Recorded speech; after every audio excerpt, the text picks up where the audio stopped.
Welcome to the Global from Asia podcast, where the daunting process of running an international business from Hong Kong is broken down into straight up actionable advice. And now, your host, Michael Michelini. Trying to build up more sales and distribution in America? Well, then happy holidays, everybody. We have your early Christmas gift here on the show, my friend Jimi Olaghere, who I met at a co-working space randomly a few years ago while traveling through New Jersey, and has been rocking with e-commerce and working really closely with a friend of mine, a Chinese designer, David at Geek Cook. I'm so happy he came on the show today to share, and let's get right into this one. Is this jam-packed with value and tips that he uses for building up B2B distribution and being very creative about it. Also, those interested in maybe finding a Chinese factory that wants to be a distributor, I always have Chinese companies contacting me looking for these people, and maybe you're inspired after hearing Jimmy. You can contact me at globalfromasia.com/episode64, and I'll have a list of different product lines that you can look at and let me know if you're interested in any. Okay, let's jump into the show now. All right, thank you everybody for tuning in to another Global from Asia podcast. We have my friend Jimmy on the line. Thanks for being here, Jimmy. Thank you again. Great. Thank you for having me on. No problem. We've known each other for years, and I'm really happy to get you on the show. Maybe first you can introduce yourself and your expertise. My name is Jimi Olaghere. I'm big into e-commerce, specifically business to business, and I actually got into e-commerce the first time I met Mike, and I met him. He introduced me to a manufacturer, and I've fallen in love ever since. Yeah, that was the funniest. That was like 2.5 years ago or something, I think. More? Yeah, I think maybe 3.5 now. Wow, time is flying. Yeah. But yeah, I was back visiting in the States. I kind of usually do once a year or so, and we met at a co-working space in New Jersey. What was that called? Mission? Is that still there? Mission 50. Mission 50. Yeah, it's still there. Okay, cool. Yeah. They were just opening like when we were there. Yeah, and that was the first week of opening. Oh, amazing. They opened the doors, and since meeting you there, I've been aside from being a champion of e-commerce and B2B business, I've been a champion of co-working spaces too, because of that magic can happen. Two entrepreneurs can just land in one space from two different parts of the world and create a business that's ongoing. And we randomly met. 3 years on now. Yeah, we met there. We didn't plan to meet there. We just met there. That was really exactly cool. Yeah. That was amazing. Cool. And also, I just like to, maybe some listeners, if they're curious more about your story about that, is Terry Lin has the Build My Online Store podcast. You're on episode 8, so I'll link that in the show notes too, so people can get even more of that story. So that's Geek Cook, right? And yes, maybe you can explain quickly Geek Cook. Okay, right now we've actually changed the name to, here in the U.S., Geek Cook is now known as Geek Supply Company, but originally we started off as Geek Cook, then we turned the name into Geek Cook USA. But what Geek Cook is, fundamentally, I think we like to call ourselves a design house or a design business. We have this great designer, which Mike actually introduced me to, David, and he fabricates these crazy things that no one else can make, which gives us that unique selling power, because no one else can make what David makes. And we go ahead and we make an e-commerce business out of it.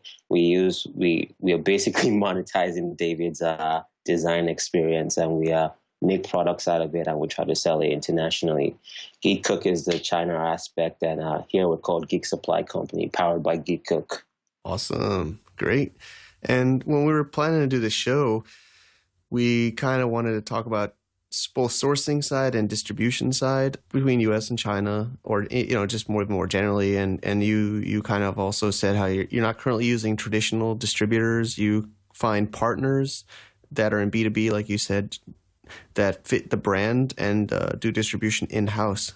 So can you? Yeah, I mean, that sounds really cool. I'm curious to expand on that. Maybe you could give me some ideas. So I'll even talk about why I even got into B2B exactly is because when I came into it not knowing e-commerce as a whole. You just introduced me to a manufacturer, and you you pointed me in the right direction of partners I should look into, like companies like Fab, Touch a Mod, and you, hey, I think you should reach out to these guys and sell our stuff. So as soon as I jumped in doing business to business. I'm actually learning how to do business to consumer now because, I started doing business to business. And that's how it just started, just, not knowing what to do with business to consumer and not knowing how to get a big audience to come to your website. We decided, hey, let's just, sell these products we have to a company that already has the audience, that already has our audience, that loves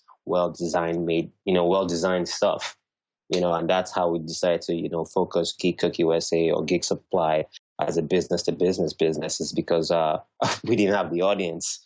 And we Sure. Hey, let's find someone that has the audience and let's sell it to them. And that's how, and that's still the method I use to distribute our products today. We now have a e-commerce site, so we do business to consumer now. We're ramping up our marketing and trying to do that whole, e-commerce site thing. But honestly, the bulk of our business fundamentally is business to business. We won't have anything if we don't, without selling to the partners we sell to. And so what I do is I'll look at, I think a great partnership has to work for both sides. It has to be something. And at first I didn't even understand that, it takes so much time that you learn from the business and you learn why your partners are doing things they do, because they also have to make money. At first I wasn't seeing that side. I was like, buy my product.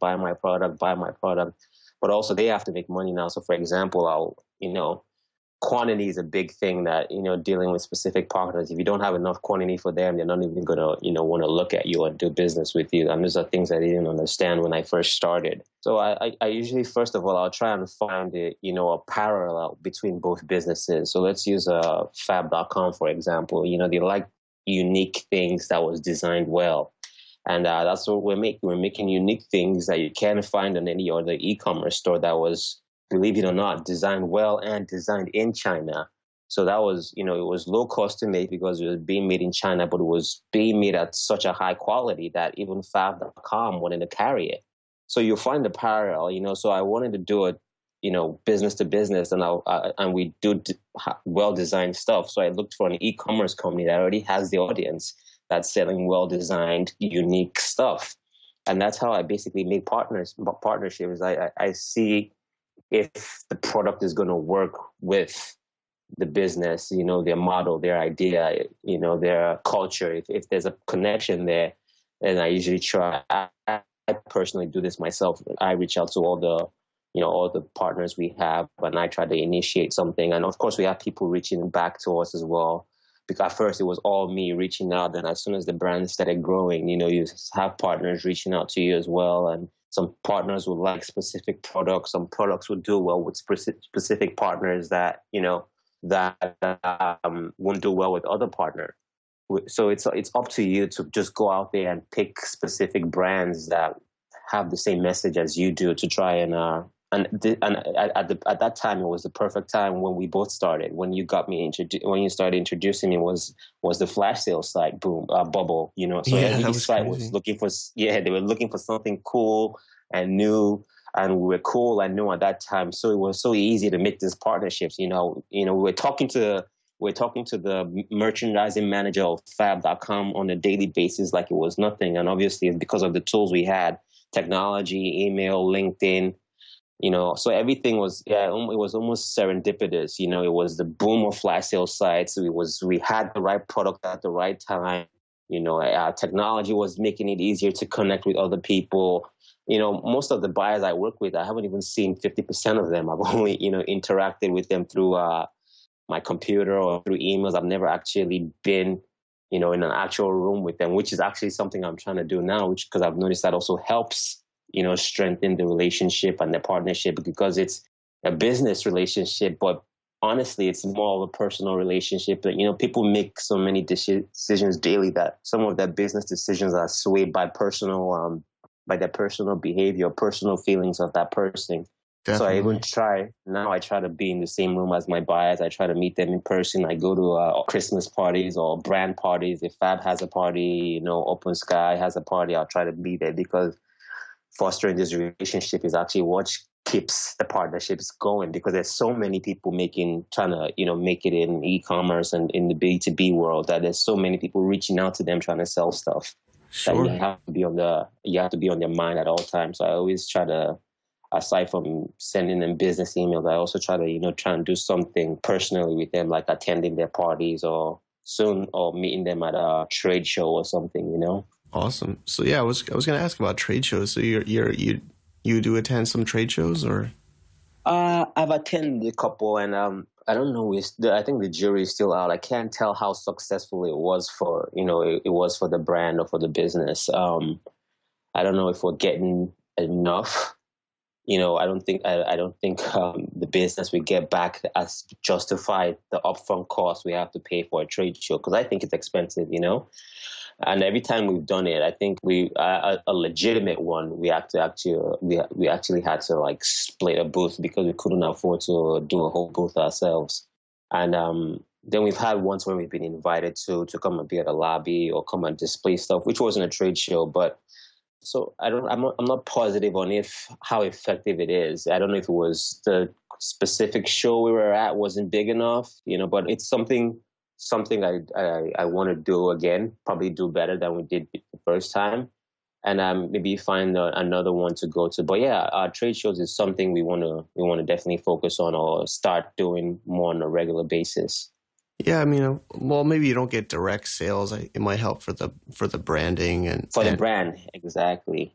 And you get to meet the different buyers that you're talking to, maybe at the same time. Hopefully, do these distributors go there, or that or? Yeah, exactly. That's where most of them go. That's another place to also just to give them that, even if it's not fake, because you're there, give them that aura that you're a bigger brand yourself. They like to see the people they do business with. Your emails can get you contracts and partnerships here and there, but at some point, if you want to start doing bigger things, bigger contracts, it's some of these things are decisions and things you talk about face to face rather than email, So, and a trade show is a place where it's a perfect place for that kind of magic to happen. And that's why we want to, definitely start attending more. Okay, cool.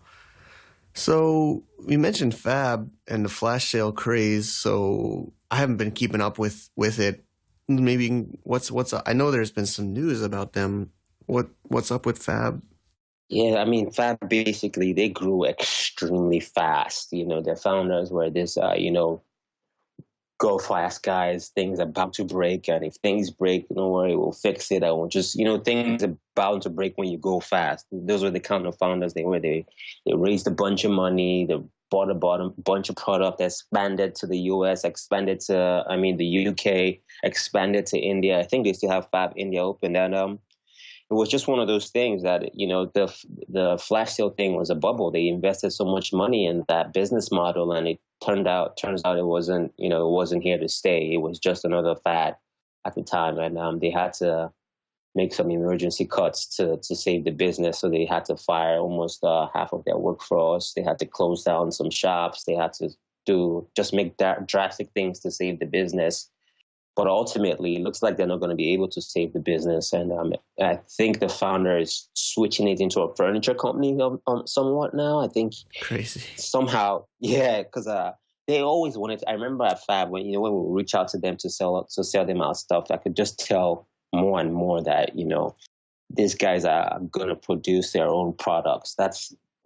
You could see the founder talking about it, and of course that's good for them, but for their partners, it's not that great.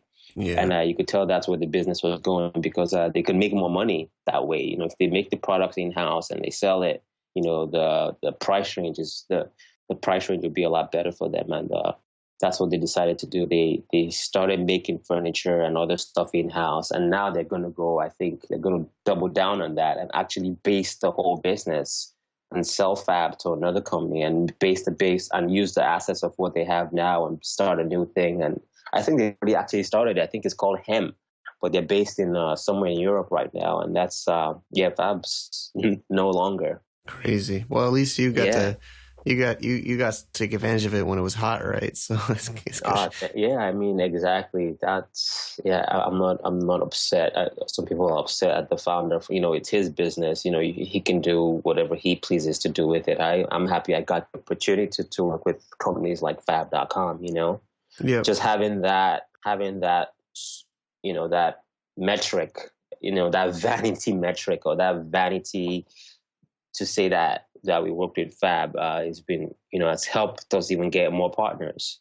Great. So we use it as some kind of social proof or clout that we know what we're doing. We've done businesses with big e-commerce companies before, and I'm happy that we got the opportunity to do it. I'm happy it was there.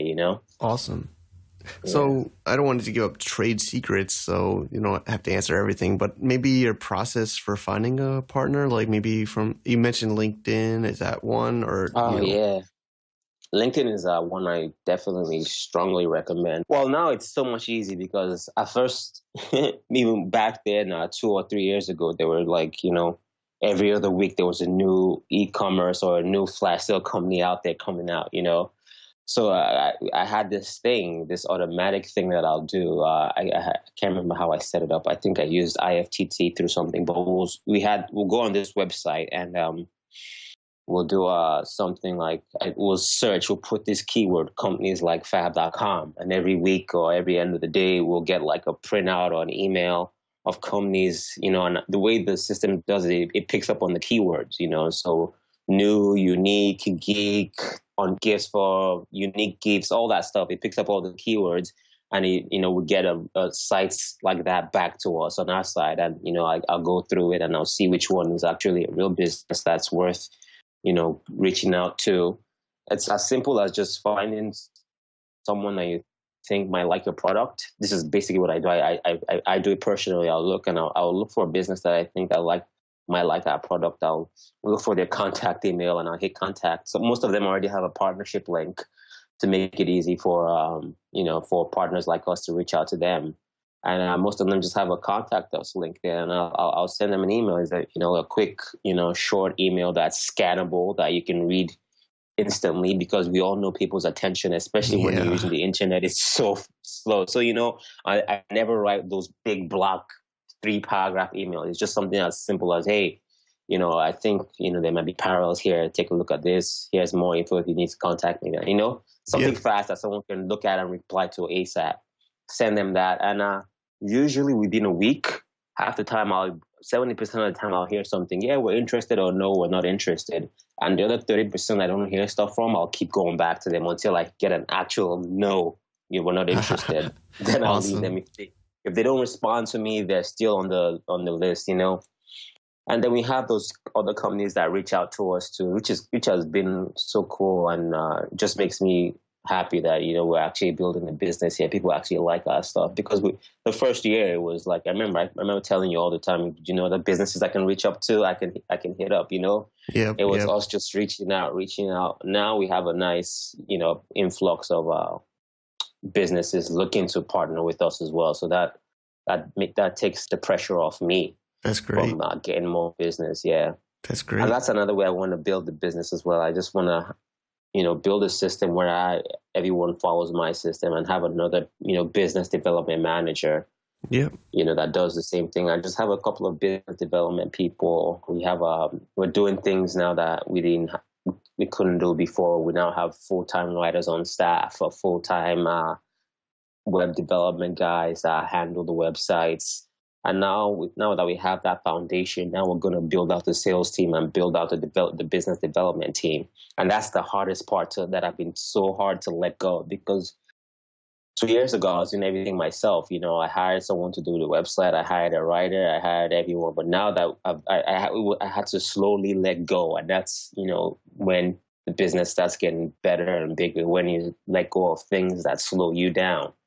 And so I can focus on the things I know how to do best. I know how to find businesses that love our product. That's what I'm good at, but I had to take myself away from doing all these other things. So I had to take myself away from the SEO and the writing. I got a writer. Great. I had to take myself away from the development. I got a web developer, So now the hardest part is I'm still doing all the sales and business development myself. It's my baby. So that's the hardest thing to let go of. And honestly, I've actually tried, but it's been so hard. I've had so many people come on board as a salesperson or a business development person. And, they'll try for like a couple of weeks. They don't get anything and they give up, or someone will get something. They'll get a nice contract or a contingent PO. And they get excited. Oh, I got a PO, but I'm like, listen, it's a contingent PO. So it's based off whatever they sell. Yeah. Then it turns out they only sell one iPhone case and they get disappointed and they never come back, So that's been the hardest part to let go of. And not even let go of, to actually be successful at getting the right salesperson. Oh, yeah. So that's where we'll work. It's really valuable. I mean, it's a really good skill that you have, and it's hard. It's actually a lot of business say that's the most important. I mean, of course, everything's important in business, but I think getting deals in is really, of course, critical, especially in B2B. So that's been the hardest part. So I've been trying to let go. I mean, even when I do let go, the person we always turns out they can't handle the pressure, or they can't, they get disappointed because of the amount the deal they worked out the first time wasn't lucrative enough for them. But that's part of business development. You have to continue building relationships, and it's not going to turn to sales like that. That's one thing I try to preach, is the difference between business development and sales, and is which I want everyone to focus on more of a business development mindset rather than a sales mindset, because the sales is a one-time thing. Mm-hmm. You're just collecting transactions. But business development, I feel like you're collecting relationships, and those are so much more valuable and lucrative, when they actually pay out. Definitely. I mean, it's like long-term value, especially for B2B, and you have to keep your relationships strong and them to remember you and like you, right? To order from you. Exactly. Yeah. Cool. Exactly. Cool.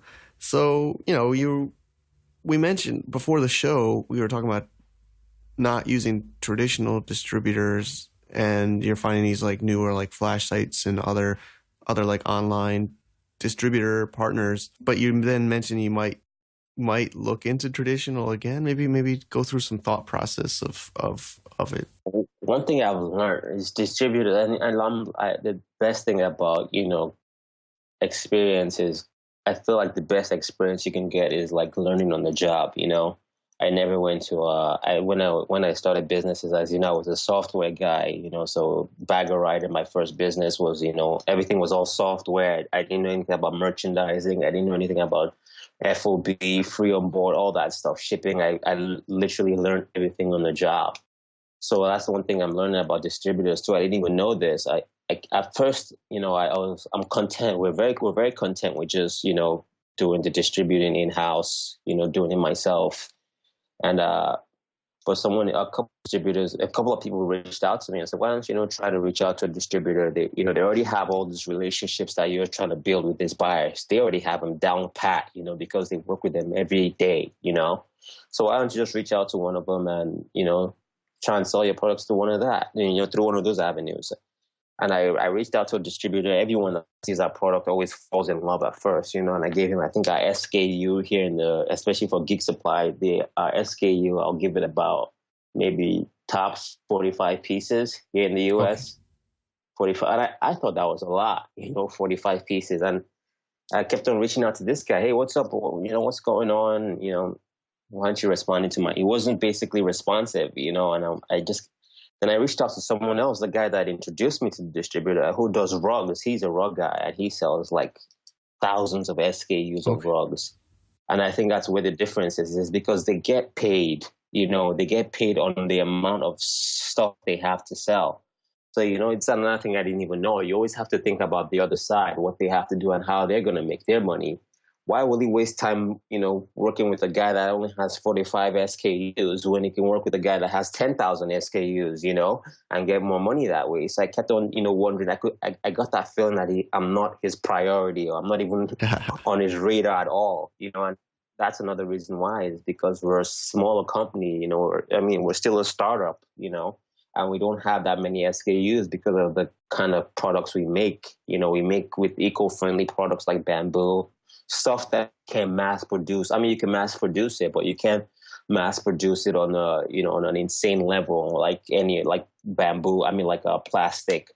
So we don't have that many SKUs, and that's why the distributor will rather work with a company that has a bigger product line than mine. So that's another reason why we work in house, is because I don't think any distributor will take us seriously unless they know exactly how to move SKUs. They know who to get, because it takes time. It takes time.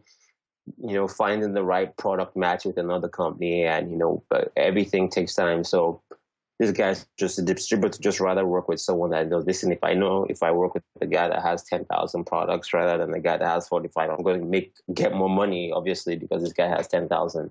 So that's another thing. I didn't know that at first. I didn't know that distributors work that way, or rather work with companies that have a bigger inventory than a smaller one.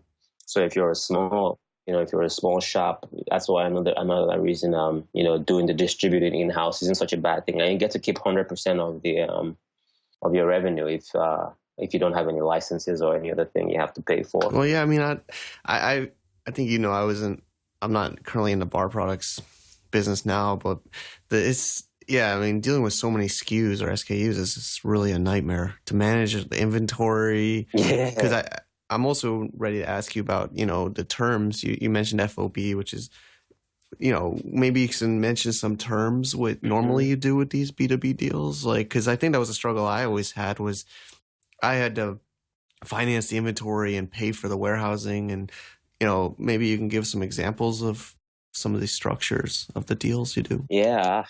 Man, so some of this stuff, and it's a pain point, especially when you're the smaller partner. When you're just getting your foot in the door, you have to bend over to the terms of the bigger guy.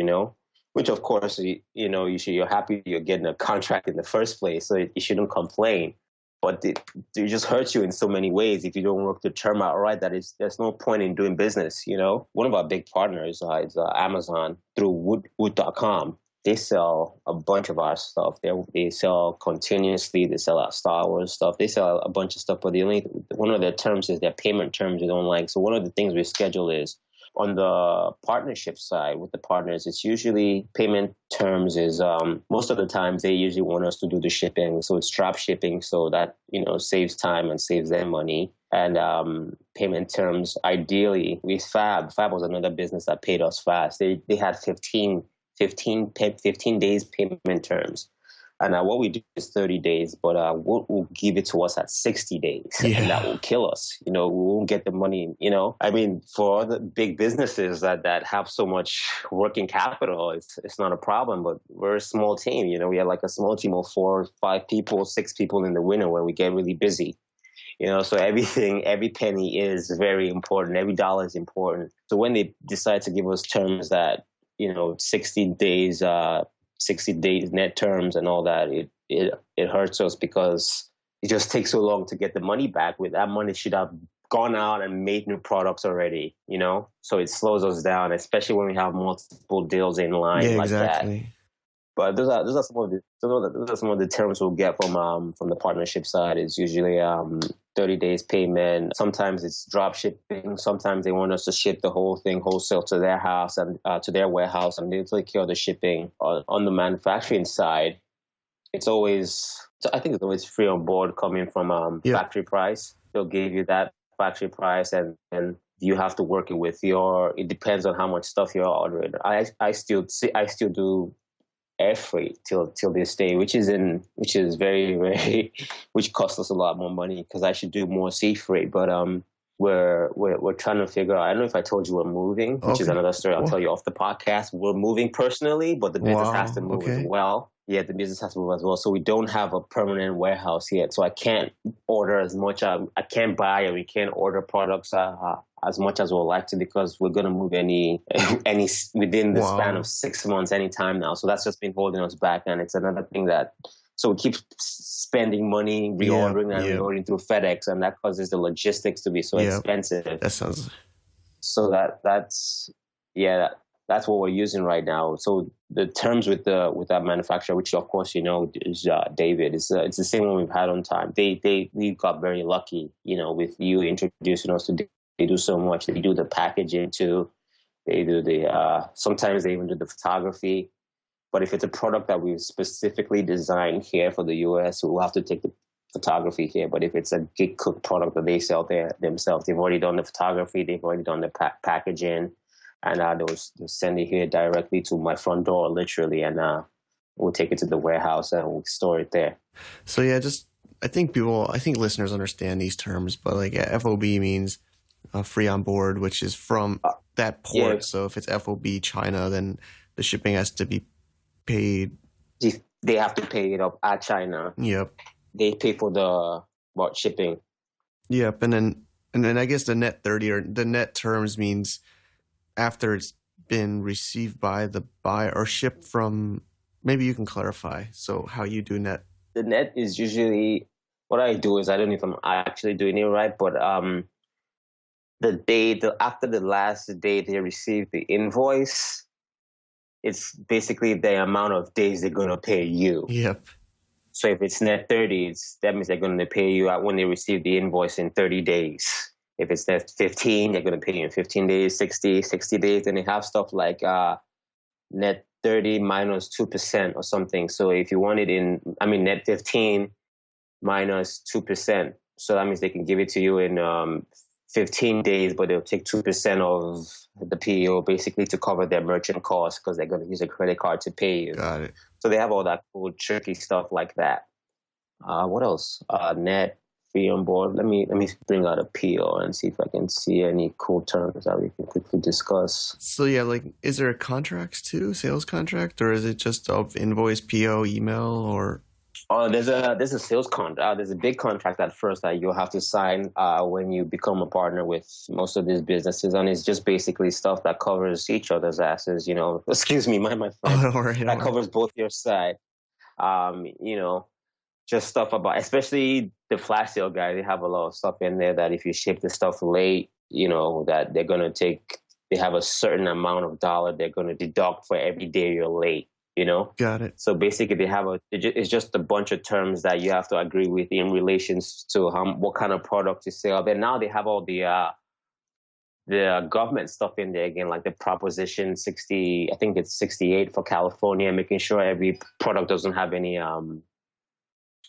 trace of lead in it. Got it. You have to certify that your product doesn't have it. So they give you all that stuff to cover themselves, and most of the time it's stuff that your manufacturer has already taken care of before they even make the stuff. Yeah. So I didn't even know when I got that. I was freaking out. Oh my God, does this? I'm like, of course this is this doesn't have lead in it. We can't make it if it has. We're not allowed to even ship it. Got it. To you guys if it has lead in it. So most of the time your manufacturer is already, if you have a good manufacturer. And if you're, it depends on the type of business you're trying to build. You can get crappy stuff online, and if you want to get the good stuff, you could get the good stuff too. Sure. And most of the time, the good guys are doing it the good way. That's going to, keep, children, whoever is buying your product, protected from all these things they want them to be protected from. And then for the payment, when they pay you on the 15 or 30 days after, it's is it check or is it a bank wire or So they give you that option. Some people will give you the option to do a PayPal, direct to your bank, check. And I do a mix of both, depending on the partner. Sometimes I like just receiving the old school paper check in the mail, just because it's still cool. I like keeping the stubs. Yeah, sure. And some partners will just deposit it directly into your account, like we have. Especially if I'll talk about this in a little bit about what happened, how our business is now. After the whole flash sale, after the flash sale, what we do now is we partner with more e-commerce focused sites that are not just doing sales anymore. Another thing that is big right now, that's I think it's almost a new bubble. I think it's almost a new flash sale bubble, is marketplaces. There's so many marketplaces and there's so many popping up left, right, and center. There's Vaults, Open Sky, Rakuten. We were on Rakuten. We actually had to terminate our contract with Rakuten because it was just such a hassle working with them. Yeah, they don't know. They're Japanese, right? I think, but yeah, they're Japanese, but they actually made a pretty big investment here in the U.S. So they bought Buy.com first of all. I'm sure you knew about that. They bought Buy.com. Yeah, I heard that. Yep. And they converted Buy.com to Rakuten.com. Then aside from Buy.com, they bought this other cool startup that started up out in the West there, San Francisco, Vault. They bought Vault as well. So that they became a pretty big player in the marketplace niche here in the US. And we were on there for a while.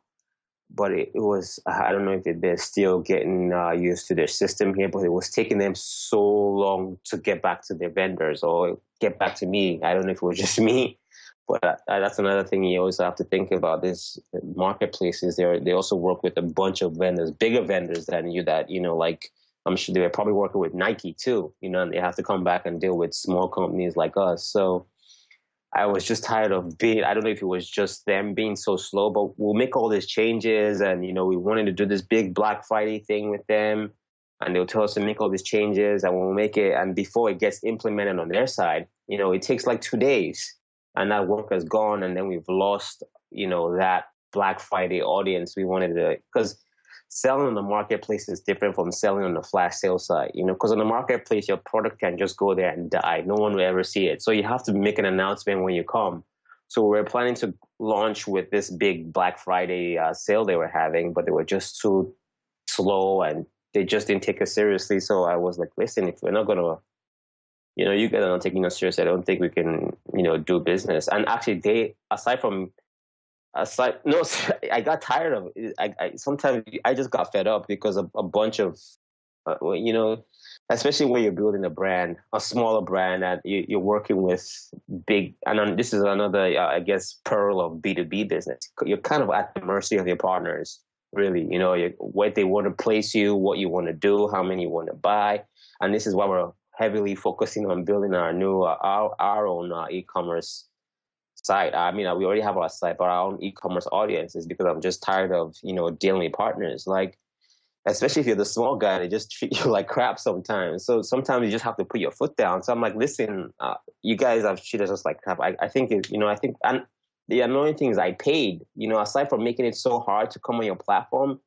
But the funny thing is when they recruit all these brands that they want and they like to get on their platform, there's someone always there to respond to your email. And as soon as you give them that check and you do that exchange before the merchant response team or whatever they're called comes to your site, and it takes forever. So I was just so upset that they were so fast to get us on the platform. Yeah. But when they got us on the platform, they kind of forgot about us. They had to, I work with Brit & Co as well, which is another pretty cool startup in San Francisco, and they also launched a marketplace. And you should have seen their marketplace is awesome, but they treat everyone the same. The big guys to the small guys. They treat everyone the same, give everyone the same respect. As soon as you want something, they look at it, they do it. If they can't do it, they tell you can't do it. So it also depends on you can pick your partners as well. You get to pick people you want to work with, and of course. You can be like me and decide, because I know Rakuten would be a good place for Geek Supply, because I feel like we can sell some stuff on there. But I don't think it's I feel like it's gonna get me mad the way how slow they are, their turnaround time. I don't know if it's just because we're a smaller brand or just because they just launched here in the US and they're still figuring out what their processes are. Sure, I think. But that's another platform we use. That's not when marketplace started. When flash sale sites died, we started selling on marketplaces. Started doing more traditional e-commerce B2B, selling to more bigger brands to buy at once. Sure. And then it's more sustainable that way because you can't keep doing flash sales forever. It kind of forced us to grow up. The whole flash sale thing was a nice train that everyone was riding for a while. If your business didn't even have a name, you could get, if you had products, you could buy products anywhere and put it on a flash sale site. So I'm kind of happy the whole bubble has burst, because it was kind of, it was kind of crazy for a little bit there. And it's kind of forced a lot of businesses to grow up, listen, and to decide, hey, is this what I want to do? Do I want to be an e-commerce company? Do I want to sell products to people, or do I want to sell to businesses, and to make your decision there, so it was a bit hard a little bit, because it was a nice chunk of our business, doing flash sales every other day. But now we focus more on, more more e-commerce companies that have a traditional e-commerce business model, more marketplaces, which has been massive for us. We also sell on Grand Street, which is another cool marketplace that got bought out by Etsy. It's basically like the electronics of Etsy. We sell there as well. And Okay. we just find partners like that, basically do the same thing we want to do, have the same core values, design-wise, and not even design-wise, culture-wise, philosophy-wise, and that's been working for us. That's great. That's great. Awesome, man. That's been a really great talk, and I'm sure listeners got a lot. It's, I want to maybe get towards the end here, and so maybe we can just plug your current websites and businesses, and listeners, I'm sure, may want to reach out to you with questions or feedback. So how can they do that? Yes, you can reach me at Jimi, Jimi, at geeksupply.co. That's my email, Jimi@geeksupply.co. Or you could just link up with me on Twitter. My Twitter is my last name, J. Mike, can you link that in the email? I mean, in the... Yeah, sure. I'll put all that on the notes in the show, so people can get to it. And I also, aside from Geek Supply, I just recently did this menswear. I got totally in love with the e-commerce process and the B2B process and just our whole business.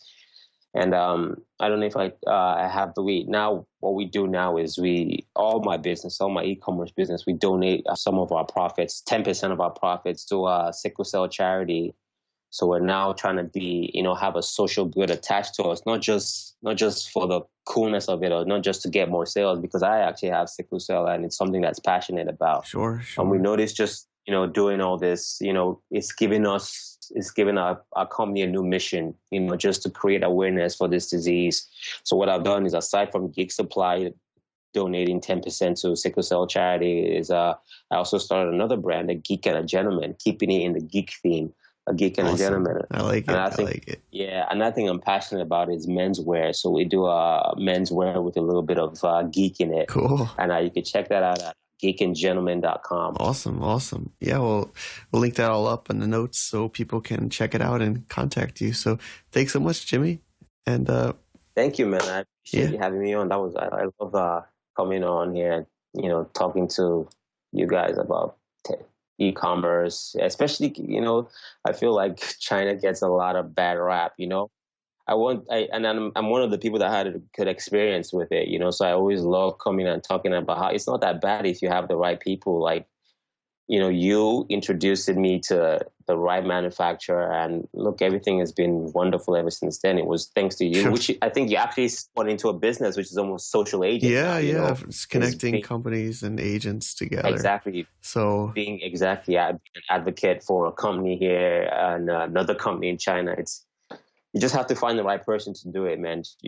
China is not as bad as anyone, say. I mean, you live there, so I'm sure you know. Yeah, so the advantage is, of course, I get to more easily see who's real and not, but it's still hard to scale that, It's still, it's been hard, but I'm really happy it's worked out. It's really, really, really amazing, and I'm so happy. I have to catch up soon. So definitely, man. Thank you so much. Hopefully we can chat soon, and hopefully you'll be in the US sometime soon, bro. Yeah. It's been a while. Last time the snowstorm made us meet each other. Yeah, I know. I'll get there soon. And I really wanted to say congratulations. I wanted to start this podcast off by saying congratulations on the exit, man. I mean, you are one of the person that, out of everyone I know, that hardest working person I know. You deserve it so much, man. Congratulations. Oh, thanks, buddy. Thanks. Yeah, it's been a long ride and still a lot way to go. But I'm excited to have merged with this company and have more creative juices to work with. So it's great. Awesome. Thank you so much, Jimmy. It's really always amazing to me that we met at that Mission 50 co-working space, and he saw a catalog from Geek Cook that I brought from China, and it's gotten to be so great. Really did a good job, Jimmy, and it's amazing. I'm also interested, maybe I can help match some more people up with some Chinese distributors and creative people I know here. I've been in China even longer since then. So if you're interested, maybe in the New Year's in 2015, you want to try to find a new product, I can try to help match you up with a factory or distributor in China that's looking for partners in America. So maybe let me know, reach out. Some of the product lines that I know are women's sandals, sofa coverings and home goods, Bluetooth headphones and other electronics, camera bags and cases, portable batteries. It's just a few. Maybe if you're interested in something else, I know lots of Chinese factories and suppliers for many years. And, I'm not just going to randomly connect you. I will want to kind of get to know you a little bit more before I match you with these suppliers, because they aren't just random people I know off Alibaba. They're people I know and I have good relationships with. So go to globalfromasia.com/episode 64 if you're interested, and there's going to be a download link for the list and a way to reach out and get this process started. Also, enjoy the holiday season, stay warm, appreciate the people and things around you. I've been trying to be more positive around myself and people around me the past few months, and just really seriously helped me in business and in life. So let's all just try to keep doing that, okay? Take care. To get more info about running an international business via Hong Kong, please visit our website at www.globalfromasia.com. That's www.globalfromasia.com. Also, be sure to subscribe to our iTunes feed. Thanks for tuning in.